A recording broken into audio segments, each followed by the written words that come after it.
So who am I to talk about this? My eyes were opened when I worked for government in Queensland, Australia. Over 30 years of satellite monitoring of forests, we witnessed 1,000 hectares of forest destroyed each day. That's nearly 2 acres of forest cleared every minute for beef and sheep production. 2 acres every minute. It's truly breathtaking when you see it up close. They used 2 50 to 100 tonne dozers running flat out, hauling a chain between them. Each link in the chain is more than you can lift, and trees 20 metres tall are literally ripped out of the ground and come smashing down, complete with any wildlife that happens to live there. They call it tree pulling, and it was invented in Australia and is now used with great effectiveness in southern Brazil's Cerrado.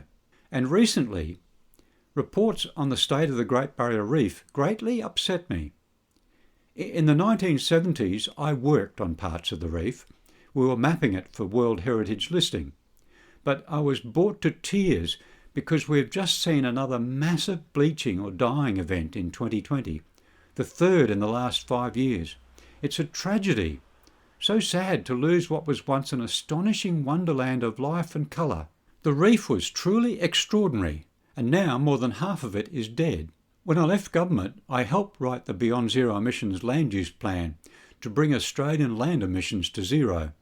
That opened my eyes to the curious world of greenhouse gas accounting and how greenhouse accounting conventions and language has skewed our thinking of what is causing climate change. We've got it so wrong. We desperately need to bring our climate back in balance, but focusing on fossil fuels will not do it. Fossil fuel emissions are less than 1/10 of the carbon dioxide interchanged each year between the atmosphere and the vegetation.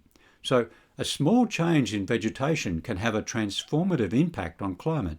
Along the same lines, if we were to shut down fossil fuels tomorrow, that would have a perverse impact. We would actually see more warming. That's because sulfur dioxide emitted when we burn fossil fuels actually has a cooling impact. But the cooling only lasts a few years, whereas the warming from carbon dioxide lasts for centuries. There is much to discover about food, land use, forests and climate that could profoundly change the world for the better. So that is my motivation for doing this series.